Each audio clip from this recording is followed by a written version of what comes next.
Associates Professor at NYU in the Economics Department. I'm a research fellow at the National Bureau of Economic Research. Hunt's research lies at the nexus of psychology and economics, which is important. It's obviously a very important subject because energy efficiency improvements almost surely will play a very large role in any concerted effort to reduce greenhouse gas emissions to a more sustainable level. So he's a contributing author to the IPCC's 5th assessment report, and not surprisingly then, the American Economic Journal rated Hunt one of the top 5 most cited economists who completed a PhD after 2005. Okay? So clearly, this work is very important, and Hunt is really one of the forefront researchers in this field, and we welcome him here today to give us an overview.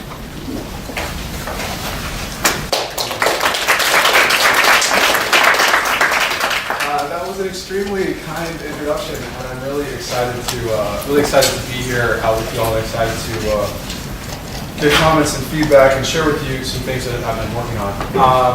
I will take questions and clarifications as we go, but I will, if you have a question you think might wait till the end, I'll leave about 15, 20 minutes at the end for a sort of concerted question and answer period and discussion period.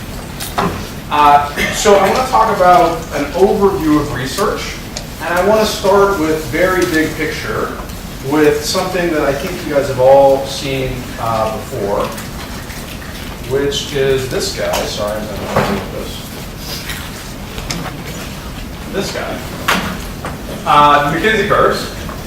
So many, if not all of you, have thought about the McKinsey curves. So this is from their 2009 report on unlocking energy efficiency in the U.S. economy. And just as a reminder here, what they're doing is they're stacking up different ways of conserving energy and stacking up only the ones that are cost effective in that value. So for example, more energy efficient refrigerators, industrial waste heat recovery, new insulation in our houses, better lighting, etc.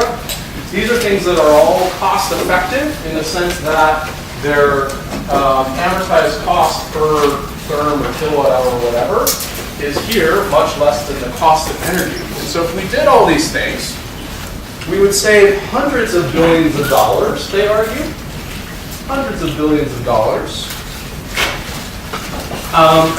and reduce carbon emissions substantially.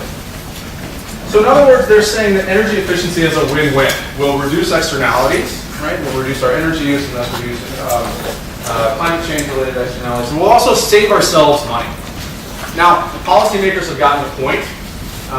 As Amy points out, this energy efficiency is is a fundamental part of global energy policy. This is one example of the growth and interest of energy efficiency. Just looking at demand-side management programs run by utilities in the U.S. and Canada, budgets, these are in the billions, have more than doubled just since 2008. So policymakers are getting this message, but there are many other examples of the growth and importance and continued importance of energy efficiency. Now, you might then ask the following question: if there is this second win, in other words, if energy efficiency is going to save us money, why aren't we in the economy doing it already? So there has to be, from the first welfare theorem, some market failure that's keeping us from getting there. And then people, for the last 30 years, have been writing down and thinking about these market failures. One is, credit market imperfections, like I know there's a good investment, but I don't have the money, or I can't borrow money for it. Various kinds of what you would call incomplete information or asymmetric information between a decision maker and a person who pays the energy bills. And a third sort of broad class of things are what I will call consumer mistakes. Either you made a mistake because you were imperfectly informed, so think about that as like an ex post mistake, even if ex ante you were acting optimally based on your imperfect information. Or something we'll call internalities. You were well informed, but even after that you made some mistake that didn't maximize your own future welfare. So in a sense, you imposed an externality on your own future. This class of market failure, I'm going to call it a market failure or behavioral failure, this is going to be the focus of today's talk. And the reason, just to be clear, that I care about, and we all should care about understanding these market failures, is that there's another option that could explain the McKinsey curves and the 20 years of analyses that preceded the McKinsey curves, which is that the models are wrong. Okay? And the wedge that we think we're going to get out of energy efficiency is actually overstated. So, what are I just want to give it some examples of informational and behavioral assertions in the policy debate today. And I think the clearest one is actually with CAFE standards. So many of you have thought about or worked on CAFE standards. These are the fuel economy standards in the US, and other countries have similar sorts of things. Why do we have these? I think initially, the part of the initial motivation for the regulation is reducing externalities. But when you actually read the law and read the cost-benefit analysis that justifies it, it says the following thing. EPA, Environmental Protection Agency, projects significant private gains to consumers. These private gains outweigh by a large margin the cost of the program, even without accounting for externalities. And in short, the problem is that consumers are not purchasing products that are in their own economic self-interest, and then they propose some reasons why that might be the case. We're not very good at thinking about the future. We might not be well informed, or even if we're well informed, if you ask us about it, we're not actually thinking about it. We're not attentive to this energy efficiency as a feature of the product. So this is actually a huge issue for CAFE in a way that people, I think, don't appreciate very well unless they've worked in Washington on the issue.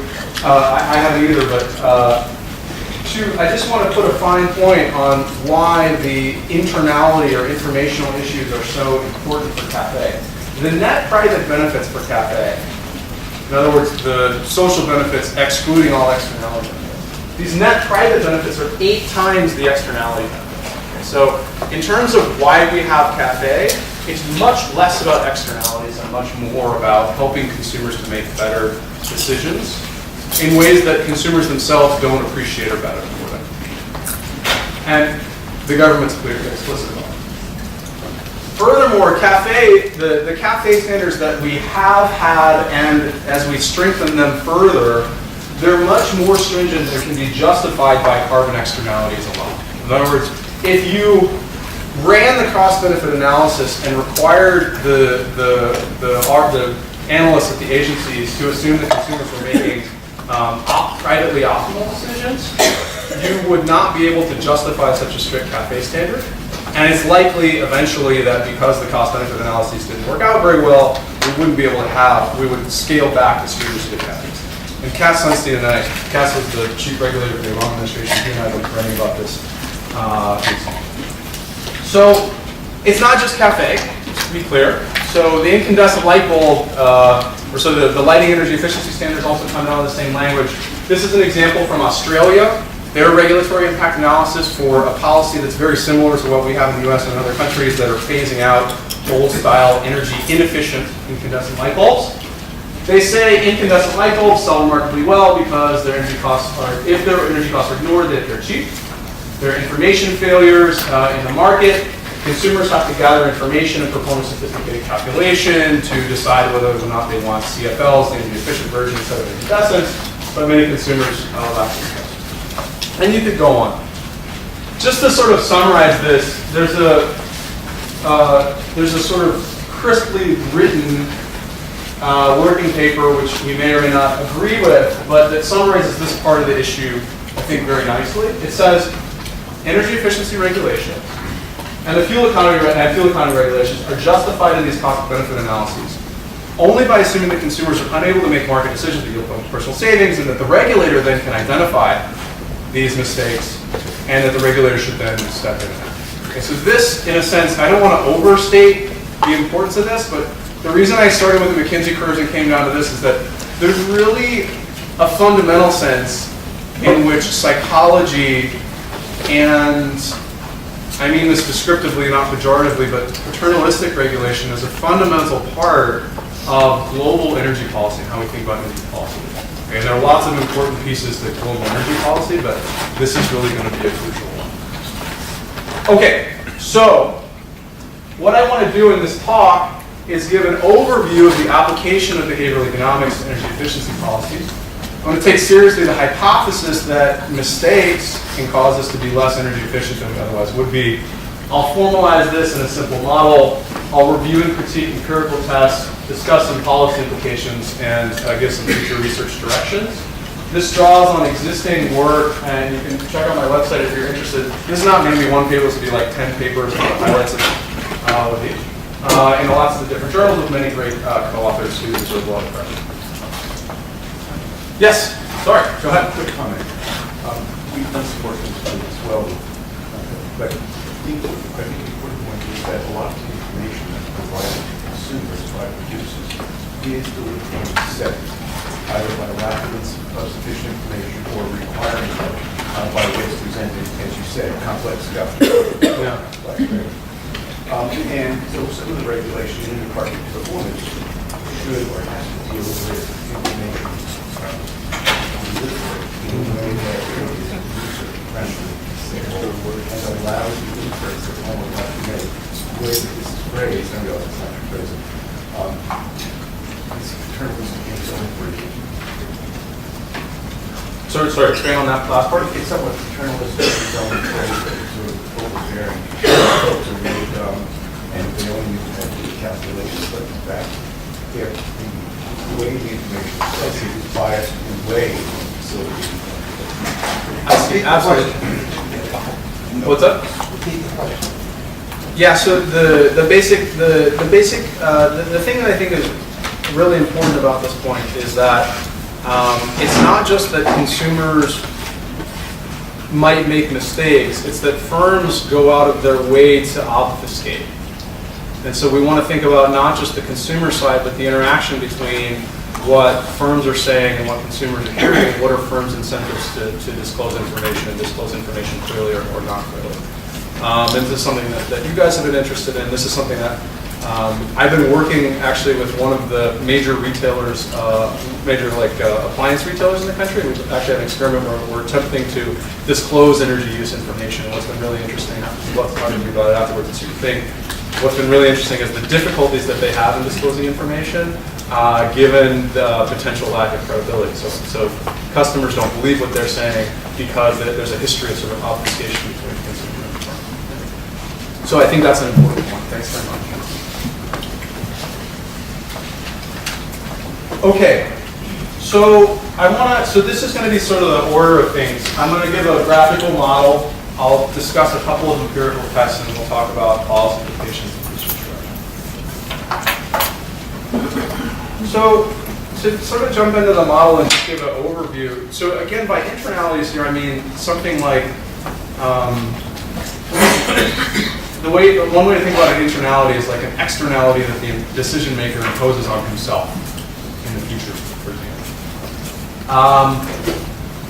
And how do we do cost-benefit analysis with internalities? Well, it's in a sense a fundamental challenge to the way that you would typically do cost-benefit analysis, right? So usually in cost-benefit analysis, you assume that people's choices identify their true preferences. So if you bought cheesecake for $3, I assume that cheesecake brought you at least $3 of happiness. And the point of behavioral public economics is one of the areas that behavioral public economics is sort of engaged is to relax this standard assumption that choices identify preferences. And after doing that, come up with a model of the sense in which choices differ from true preferences. Use interesting and creative and often controversial empirical strategies to measure true preferences.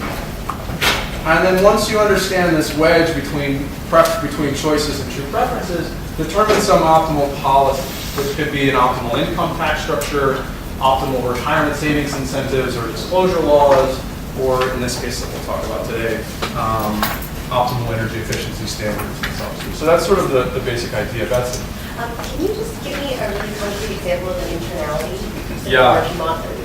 Well, so in the cheesecake example, it could be that I am customized. So I like the taste of cheesecake now, and I am discounting the future health benefits of not eating cheesecake. And in fact, if I could commit myself in the future not to eat cheesecake, I'd like to do that. But in the moment, the cheesecake is for tea. really compelling. So that's one example. In the energy case, one of the things that I think people are very interested in is the idea of attribute inattention. So there's a multi-attribute decision that you're making. I'm buying a car or an air conditioner, and this has many facets: the purchase price, the warranty that I get, etc. And that I thus might not pay attention to particular attributes that sort of where the benefits accrue in the future, or they're shrouded somehow by the firm with the sort of naturally like structure of the information from. So that's the basic. Those are some examples. Yep. How is that different from simply discounting future utility compared to utility? Yeah, so that's a great question. And so in all of these cases, what we're going to want to do is distinguish between people who have different rates of time preference from people that are inattentive to a product attribute. And I will give you, in the empirical examples I'll give you, you'll see that we're actually able to separate out discounting from inattention.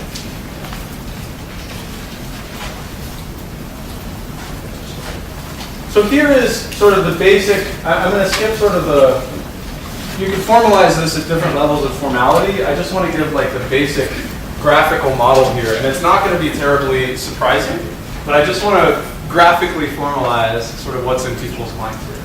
So imagine that there are a set of consumers that are making a decision between two goods. One's energy efficient and one is normal. So like a CFL versus the inefficient incandescent, or a hybrid car versus a non-hybrid car. And this is going to be the market share of the energy efficient model. And this is, on the y-axis, the relative price of the energy efficient model. The market produces that model, that thing at some relative cost C. Okay? So C would be like a hybrid car costs $2,000 more than the standard version. So this is my market demand curve, D sub D of P. And the market equilibrium is at point E. Okay, so everybody to the left here is buying the hybrid, and everybody to the right is buying the standard car.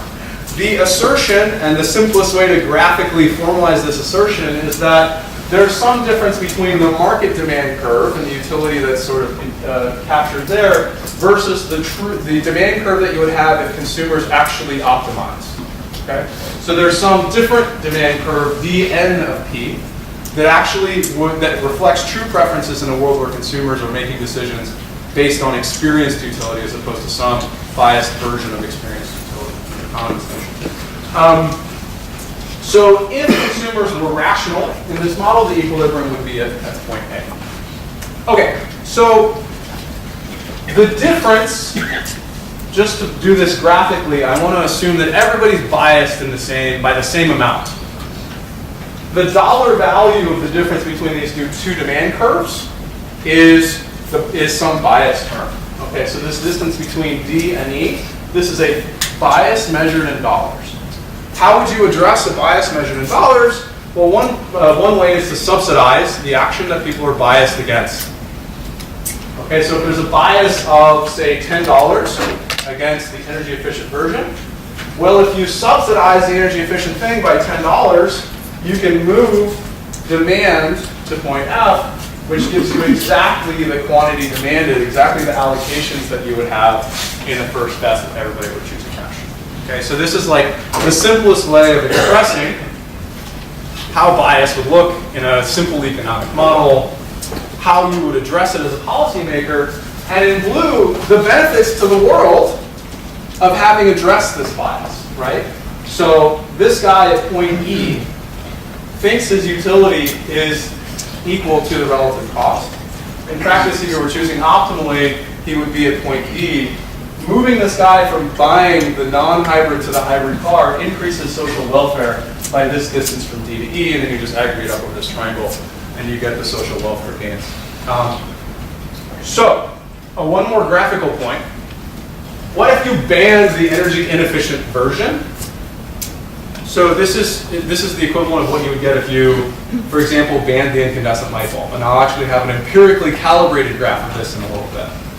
So if you banned the incandescent light bulb, and this were a graph of a choice between a CFL and an incandescent, well, for these guys in this range of the demand curve, that ban generates utility gains, right? Because you force them to buy the CFL. All of these guys have true utility larger than relative cost. We have this gain. On the other hand, these are guys where their true utility is less than the relative cost, and the ban causes a loss in welfare for this particular subgroup of consumers. And so if you were to weigh a ban in this behavioral cost-benefit analysis, it'd be this blue triangle is a gain, and this red triangle is a loss from banning the income. So, just to summarize this part of it, there's a close connection here between how you think about internalities and how you think about externalities, right? So anything, so if you just took those graphs that I wrote and relabeled every internality as an externality, you'd get environmental economics 101, right? And the whole sort of set of thoughts and papers that we had on externalities, largely from the 1970s, we can just translate wholesale, actually, to the internality literature, which is sort of interesting. Second, there's a connection to the implied discount rate literature, except this is a little bit more precise and formalized in the language of behavioral economics. And third, you might now be wondering, okay, that makes a lot of sense, fine. But the more interesting thing is going to be, where do you get that bias term from, right? Like, you drew this, but how did you know that D to E was a bias as opposed to some true preference? How do we think about that? So that's really where the key part of this project, then, the key part of this large agenda that many people have, that this lies at the center, is measuring out which one applies. So I'm going to move on to measurement. But does that make sense? Questions on the model? Okay. So there are multiple categories of empirical tests for measuring bias. And notice that the key challenge here is I see some choices in the marketplace that people make.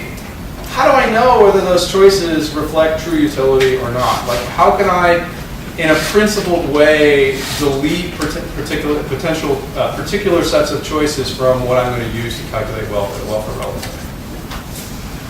And energy efficiency is not the only part of behavioral public economics. There are many areas where people are doing research, and these are three common ways in which we're measuring these measuring these biases. And I want to show you how they can be applied to energy efficiency. So the first one is what I'll call comparing demand responses. So the basic intuition is we should be indifferent between $1 in purchase price and $1 in appropriately discounted, present discounted value of energy costs. Okay, so when you're considering a hybrid car, it costs $2,000 more. Is it going to save you $2,000 in fuel costs over the life of that car? So this is the basic intuition for the test.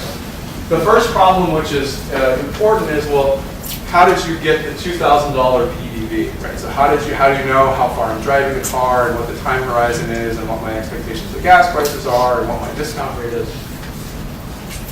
And what's nice is, in the car example, we actually have great data on all of these things. We know car loan, we know how long cars last, we know how much cars are driven, all from microdata from surveys. And so you can do far from a perfect job, but you can actually do a credible job and then come up with alternative assumptions. And so this issue is central to lots of it.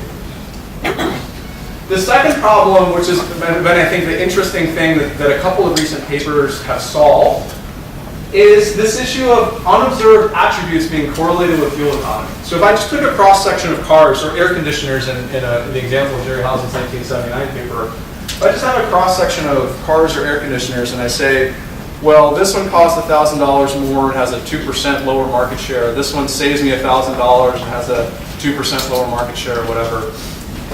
The key thing in that regression is omitted variables bias from the fact that energy efficient cars could be different on unobservables from energy efficient cars, right? So, and the way that I think about this is if you've gone to the rental car lot recently to look for a car, and they said, would you like an economy car?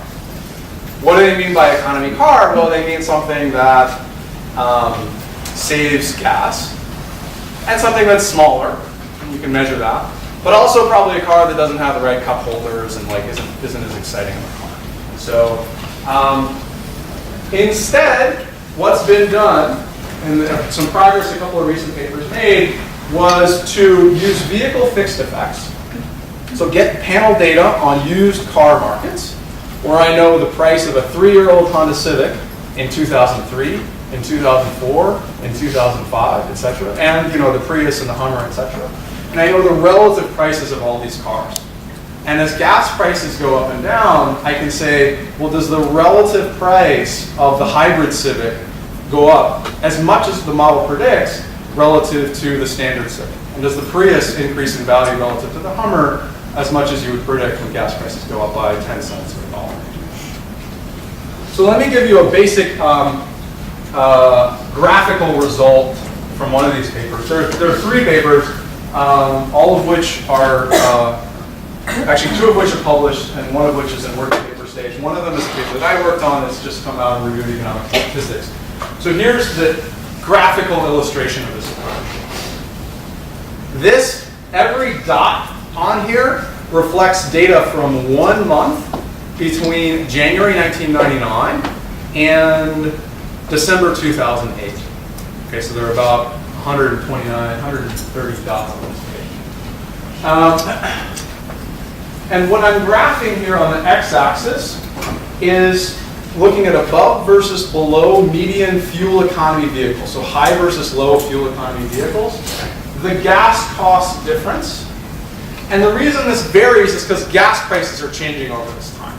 So as gas prices get really high, there's going to be an especially large gas cost difference, present discounted value of lifetime gas costs for low minus high fuel economy vehicles. So you can see that these dots, these black dots are 1999 to 2003, and these red ones are later in the sample when gas prices are a lot higher. Thus, later in the sample, we've moved to the right side of the graph where low fuel economy vehicles are especially expensive compared to high fuel economy vehicles. This here is just the purchase price difference in the used car market for the same above versus below median fuel economy vehicles.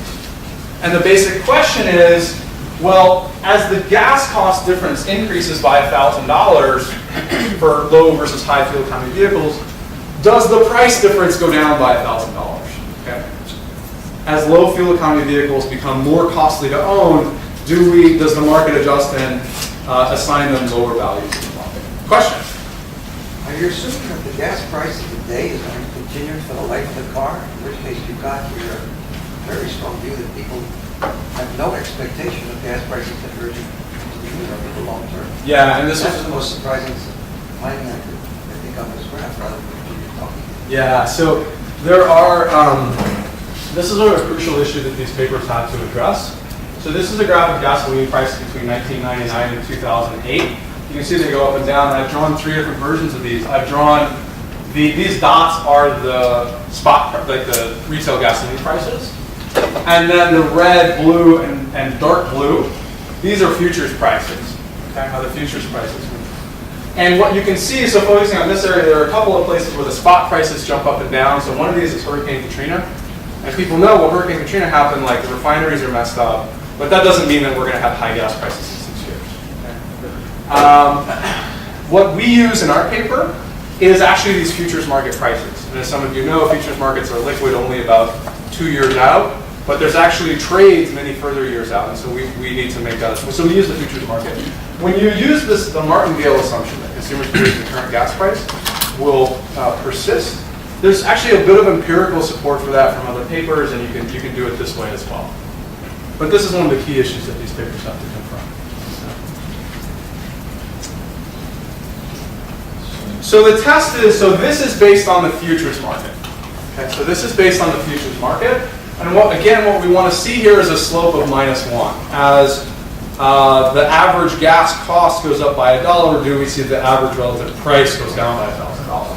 And what you can see here is this very distinct slope. And I've drawn the -1 line here. This slope is actually empirically a little bit less than -1. And you can do what we do in this paper and what the other papers do is a series of then robustness checks around this, not just graphical. And what you tend to find is that this slope is a little bit less than 1 in absolute value. In other words, that consumers are highly responsive to gas prices, and by an amount that suggests that they understand the relative fuel economy of different vehicles, but perhaps not quite fully responsive as the model predicts. So that's one type of test, and this has been hugely controversial for reasons that I think some of you guys have in mind. So what do you assume about future gas prices, et cetera? So what we want to do is triangulate and maybe try a different kind of test.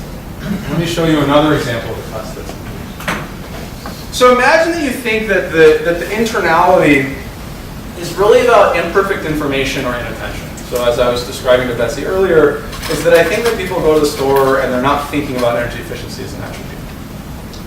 Or maybe they're thinking about it, but they have the wrong beliefs about how much they can save. Well, a natural test that hypothesis suggests is that if you inform some consumers, they would change their decisions, change their purchasing patterns relative to consumers that were potentially uninformed. And so there are a series of papers then that, for example, use a randomized experiment, catch people in a shopping environment, and for the control group, let them buy whatever they want to buy, and for the treatment group, hit them over the head with clean information. And clean is important in the sense that Elder and I were talking about earlier. We'll get back to that in a second. Hit them over the head with clean information and see if their purchases change. If their purchases change a lot, it says that imperfect information and inattention have large impacts on the market. If the treatment control groups purchase similar things, that says, oh, maybe consumers were already fairly well informed and fairly highly attentive. So the paper, which I'm happy to say has just been accepted at AER, that is on the light bulb market and implements this test. So it's motivated by these graphs. This is the lifetime savings from, lifetime cost for electricity in bulbs for incandescents versus CFLs over the rated life of a CFL. Okay, so incandescents have to be replaced more. This is the bulb cost. Incandescents have to be replaced more than CFLs. And so actually over a period of time, the bulb costs exceed the cost of the CFLs. Furthermore, incandescents use 4 times more electricity, and so a typical, this is the average American electricity prices, the electricity costs are $36 more than the electricity cost of the CFL. Despite this fact, the socket shares, this is the most recent data at the time that I made this graph, which is 2010. When you look in people's homes, something like 70% of sockets had incandescents instead of CFLs. And the question is this because of what you would call just rational preferences? So like CFLs, they might flicker, they take time to turn on, the light quality is different, I think they break easily, I'm worried about the mercury. Is this just a reflection of consumers' preferences? Or is this because people aren't paying attention to these cost differences or unaware of them? Okay, so that's the question that this sets up. Yes? I think you may have just answered my question. The imperfect information that the manufacturer may be producing may make the CFL look better than it is. For example, so many of them say lasts on average 5 years. Yeah. If you can get it to last more than 1 year, I'll give you your own Prius. Yeah, totally. So this is a interesting and important question that comes up as I talk about this paper. This issue of the lifetime of the CFLs, and also the broader issue of like, well, shouldn't I not? Don't many people just not like CFLs for perfectly good reasons? And you'll see in a second that what we're going to do is a little bit different than that. We're going to give people what we think is the best guess at the right information about energy costs, and we're going to see how much that changes their purchasing patterns. We're going to do this in a very precise way. So what we do is we use something called time-sharing experiments for the social sciences, which I think many of the psychology people may know. We set up an experiment, so this is basically an online panel of people, so this is an artificial environment, but it offers us some experimental advantages that we'll see. We'll also do this in an incentive-compatible way. So we give people actual dollars, a $10 shopping budget, and then they give some of that back to us to buy light bulbs, and they'll either buy incandescents or CFLs, and we'll do this in a multiple price list format. Okay, so I'll know your relative willingness to pay for incandescents versus CFLs. Then I will provide information to the treatment group only. And then I will measure, again, choices via a multiple price list. And I'll see, the test is going to be, how much does willingness to pay change in the treatment group relative to control after they've received this information. Now, there are a number of experimental issues that come up here. For example, are there demand effects? Are people sticky in their second choices to their first choices? A series of other design issues. Because I only have a couple minutes left, I'm going to ask you to trust me that we at least thought about those, and those are in the paper. I'm happy to talk about them more in the Q&A. Those are serious issues with this paper. So just to give you a sense of what we find, these are the demand curves that you get. So I'm trying to basically replicate that model that I showed you earlier, demand curves and the bias. This isn't quite that yet. This is the demand curve in red for the control group. For the CFL relative to the incandescent, what's the market share of the CFL? So guys over there really don't like CFLs. They have very low demand for CFL. Everybody up in this range really likes the CFL. Okay. What you can see is the information treatment, which is orange and blue, shifts out the demand curve relative to the control. Okay, so this says, yes, information is moving choices. This suggests there might be some lack of information or inattention at the point. And in fact, what you can do is you can say for every level of baseline willingness to pay, what's the treatment effect of information in dollars? Okay. So this is guys who started off liking the CFL a little bit less at -2. These are guys that really like the CFL on the right. For each subgroup, what's the effect of the information provision relative to control? This graph is going to be, by assumption, my bias measurement. Okay, so this is the dollar value bias. Okay, so what we'll do is we're going to make the following assumption. When we design these experiments, this is the crucial weakness of this paper, and I want to highlight what it is. In this paper, we specifically designed the treatments to address imperfect information and inattention without queuing other things. So it's just hard information about energy costs. There's no social norms, there's no environmentalist framing, there's none of this. We take steps to minimize perceived demand effects, and we actually quiz people to make sure they understood what we were saying. Then, for policy analysis, we're going to assume that these treatment effects of information, these dollar values, actually are an approximate measure of the bias. And again, this is a huge weakness of the paper. But let me show you what we get when we make it. This is the empirically calibrated graph of what I showed you before. So this is in red. Remember before there was this market demand curve in red? This is what you get. This is what the market's doing. And if you do, I want to understand now the welfare effects of banning CFLs. If you do the traditional analysis, you'd say, well, these people banning incandescents. These people wanted incandescents before. When you ban incandescents, you're reducing welfare, right? These guys really don't like CFL relative to their relative cost. And so we'd like those guys in the first best to have incandescents. What this additional experiment allows for is the idea that these guys might be wrong, that actually after you inform them, they prefer the CFL more. And this blue is the measurement of that. So this blue is the treatment effect of information at each level of baseline willingness to pay. So it's that graph that I showed you before. So this blue is internality reduction in a sense. And I'm going to trade off that internality reduction against what we call the Harburger distortion, basically the loss of decision utility, perceived consumer choices. And so the incandescent light bulb ban then is going to trade off that blue versus that red. Now, do we want to extrapolate outside of this particular experimental setting? Probably not. We take some steps. We do this actually in a store. We have an in-store environment with an iPad, and so we at least have taken steps to go outside of the online panel setting. But there are lots of directions to take this in the future. What I'll do now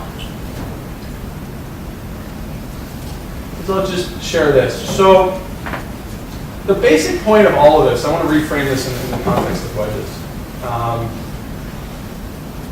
So we know we want and need to reduce carbon emissions.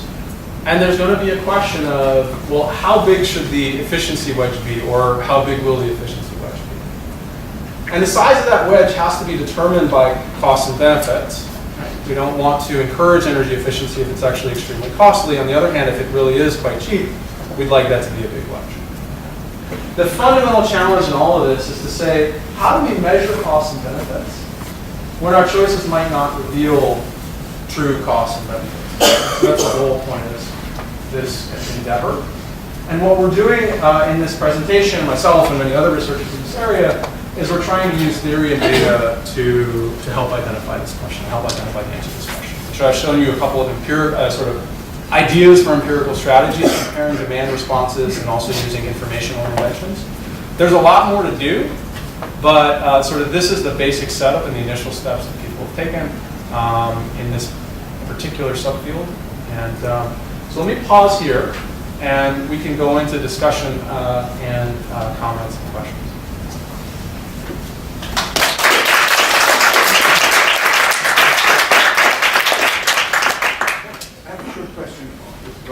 Framing cost of benefit, because the structure that you just posited was light is available but being delivered either by incandescent or CFL. Assuming that you ban incandescent lights, the choice then becomes CFL light versus darkness. And that becomes another method of measuring, except maybe like grousing, but it was the same grousing if you had oil lamps and darkness. And we all know the stresses that very notion, right? So, and then it became light versus and we all know the fights that move not the lighting attributes, but fire attributes as we shift that setting. So I guess what I'm asking is if you reframe this in terms of CFL light versus darkness, with an entirely different decision makers. So I think that's an interesting question. I have never thought that CFL versus darkness was the right question. I don't think anybody would choose darkness. And further, there are other lighting technologies that are out there, from kerosene to LEDs to advanced incandescents and the advanced halogens, etc. And so I think the question is, the way that I think that we would want to frame the question is, as you eliminate one of those potential options, what is the consumer surplus loss if we go from that to some other form of light? I think realistically not many people are going to start. So this is the way that we try to get at this. Many of you may be noticing, well, you just use CFLs versus incandescents, and obviously that's sort of a simplification of this approach that we've made, and one reason why you don't want to take this immediately, and one of the many reasons why you wouldn't take this immediately to DC. Other questions and thoughts? Yeah. I have a question, and I want to make clear that I'm not an economist. I'm a grad student who started the politics of policy making. So I was wondering with cars, I have two related questions. My impression, it might not be right, is that more expensive car companies have gotten into the game. So like go Lexus and BMW making energy efficient cars, and that's changed over time. I wondered, first of all, do you know if that's true? And second of all, if it would help with panel data, because that's changed over time. Like, I think it's only happened in the last few years. Like, people aren't just making Priuses and Civics, but they're making, like, energy efficient BMWs and Lexus, you know, that people that are rich are buying. Yeah. I think that's interesting. The issue that will arise in that sort of empirical strategy taken literally is that when you introduce a new car, you're right that it's more energy efficient, but if it's made by BMW, is it nicer and perhaps unobservably nicer? And so that's why we use the particular empirical strategies that we've used to look at the exact same car over time and how its relative prices change. But one thing that I think is interesting about what you're saying is that, so when you talk to the automakers about some of this stuff, so there's a fundamental puzzle, right? Because the impact, the relative regulatory impact analyses show that automakers could very profitably introduce higher fuel economy cars to consumers. The empirical analyses show that perhaps there's some moderate amount of bias, perhaps not, but it's not a large bias. And you can see that from how responsive the market appears to be to gas price fluctuations. And so there's a question like, are empirical analyses wrong? There's something that we're missing. is the regulatory impact analysis wrong because there are costs that the engineering models don't have that the automakers actually face, or the automakers making a mistake because they're misassessing consumer demand for new cars? And when you ask some of the folks, the automakers about this, they say, listen, when we come out, there's a lot more to it. And sometimes when we come out with new vehicles, they sell really well. The PREE sold really well. And other vehicles really haven't sold very well. And I think that they think that they're just responding to consumer. Yeah. Question about in a situation like this where even if the consumer is given all the correct information in a processable manner, where they might still make the wrong decision. And I'm thinking about it specifically in the context of vaccination, where you have people who resist vaccination even when nobody is making any, or people who are trying to get them to get vaccinated are not making any false claims about vaccines and are trying to give them as perfect and as digestible information as possible. And where a situation like that might fit into this model framework. Yeah. So I want to be clear about one issue, which I think is either exactly what you're asking or closely related.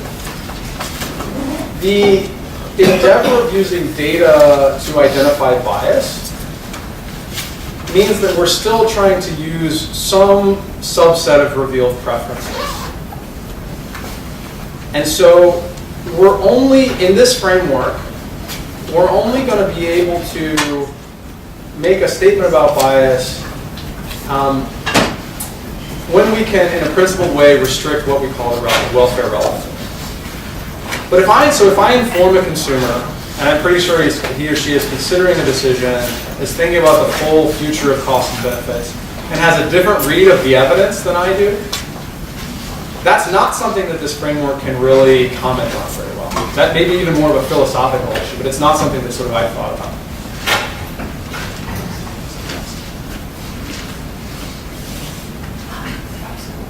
Rob, do you have any questions or that you? I saw you guys talking. Correctly identified a key policy, somebody who has the ear policy. Well, I mean, I've worked on efficiency of buildings with the psychological dimension of it in the 70s and 80s. Sure. On our late the issue of whether the people who are experts are telling accurate stories of the wear and tear and transaction costs is really important. The so-called expert that you keep invoking. I know the variable on the light bulb, for example, is how many hours it's going to be on. And there's an assumption in that bar graph period, probably 8 hours or so a day. Many bulbs aren't on that long, especially in the residential sector. Yeah, that's right. And so giving sufficiently good information is not to be presumed to be easy to do.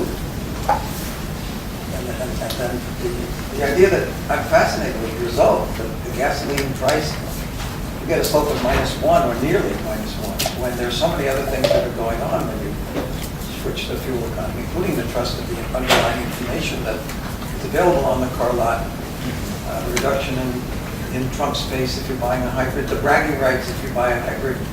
There are so many things that are involved that are high utility, positive and negative, and I'm surprised it comes out anywhere near -1. So you've got a result that lets us think some more about where the price really is king. It's interesting, yeah. Just one quick comment on the light bulb stuff. So as we were talking about earlier, there really is some disagreement. So what we used for the present discount value of energy cost for the light bulb information was the 8-year rated life of the CFL, the average electricity cost, and it's actually 3 hours a day, which comes from survey data. Any of those numbers, I'm happy to use the electricity price number. 3 hours a day is the one that varies for sure in every household. Yeah, totally. And So you really say to people, why the complex versus the rest of the light is on a lot. Yeah. And that even that little bit of additional texture in the problem doesn't communicate. Yeah, so we did that in the in-store intervention. We actually asked people, which I didn't talk about, but we had a second experiment that was in a store. We asked people, how many hours a day do you use your light bulb? And we actually calculated person-specific potential savings. Yeah. So, but I think broadly, we face these issues of in the car numbers, what assumptions do we make? And then in the information presentation for the light bulbs, what's a fair thing to put into the numbers? In the end, then we do face these questions. Do the consumers believe what we told them? How do they extrapolate from the average to them in particular? And I think these are all important, serious things. Yeah. So, I'm distressed. So let's wander around a little bit. Let's talk about light bulbs. One of the issues that's relevant is the base. Whether you're looking at an Edison base and which size base is installed in the fixture, whether you've got a pin base, whether you've got a CFL base. And the fact that there are very few converters that you can buy between them. So if you look at these lights, these high-intensity taillight bulbs, you might ask, why don't you replace one or more of these with a CFL? The first answer, assuming that you have the right base configuration, the next answer is you've got to replace all of them at once, so it's because of the large capital expense. And yes, sorry? Universities doing things like that. Yes, but when you think about each individual might have a room with 6 or 10 lights in the ceiling, this becomes more difficult. It's a transaction cost. Yes. Okay. So you've got the mechanical issues of moving between the various styles, okay, and the converters. You've got the fact that you've got a large number of these that have to go. You've got digital capabilities, color capabilities, and it goes on and on and on. And one can make distributions for each of these parameters. And clearly we've done some of these. And then you have to interact with all of them. And I have no idea what that complexity looks like over the country. Let me stop that for a second and spend some time. If you look at regulatory controls, let's say the efficiency of refrigerators or air conditioners, cafes, small engines, whatever, what you find is that in response to the folks' cafe requirements, efficiencies go up. The normal market argument that the market would introduce these efficiencies is proving to be totally invalid, right? So as soon as that demand ends, the response goes like this, and the profits for the companies go up because they're now making the same goods for a longer period of time to amortize all of the equipment methods, et cetera, et cetera. Yeah. So one of the merits that has not been discussed of having regulatory standards is not simply paternalism of the government operating to solve problems that individuals may or may not be capable of, but it also forces the kind of innovation that a standard capitalism model does not force. Yeah. So this is absolutely. So you're reminding me of one thing that I think is super important conceptually about this approach. So I would broadly categorize two approaches to measuring the potential gains from energy efficiency. One is what you would call the engineering approach, where I go into houses and I try to count up these transaction costs and the fixed costs and the later benefits. And the worry about those is exactly what you've said, that I didn't properly account for the time costs or the fixtures or whatever.